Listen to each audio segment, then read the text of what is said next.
एकदम छ है। ग्यास यहाँ चल्दैछ, खाना बसालिसक्यो केटाहरूले। अब चाहिँ झट्ट चिकन ल्याएछ, चिकन र लौका मिलाएर चाहिँ। हेलो साथीहरू, के छ खबर? हामी चाहिँ यहाँ लोड गर्न बसेको 2 दिन भइसक्यो, लोड भएको छैन होइन।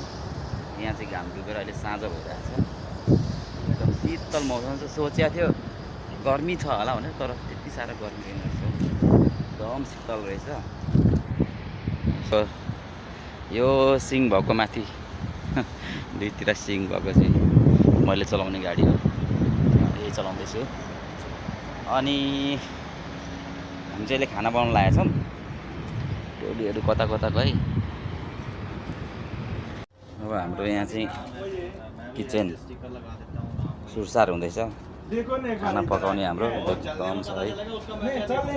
ग्यास यहाँ चल्दैछ, खाना बसालिसक्यो केटाहरूले। अब चाहिँ झट्ट चिकन ल्याएछ, चिकन र लौका मिलाएर चाहिँ चट्टसँगले आजको हाम्रो भान्सा चिकन होइन।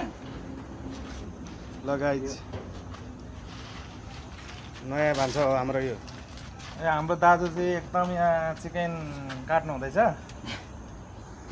आज जेद्दाको बसाइ। अब कति दिन हुन्छ अब केही थाहा छैन।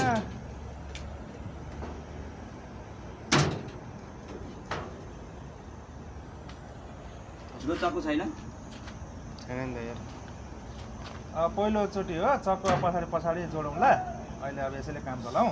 हरेक बिजोक रमाइलो भयो त अनि रमाइलो अब यस्तै हो। यो चाहिँ हाम्रो किचन कोठा होइन। बाँच्नु परेन अर्काको देशमा होइन, परदेशमा अब यस्तो छ जिन्दगी साथी हो। लौका र चिकन बन्दैछ होइन, बुझ्छ नि।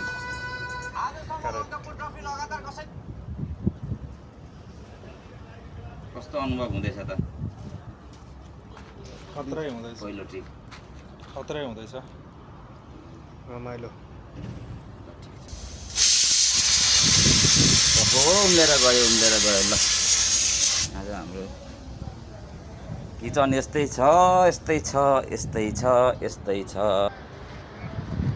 अब चट्ट पकाउने हो, खाने हो, सुत्ने हो, यस्तै छ है परदेशी जिन्दगी। के गर्नु, कता कता गयो टोलीहरू। हाम्रो महेन्द्र भाइ टेरिका के छ अनि, रमाइलो छ जिन्दगी?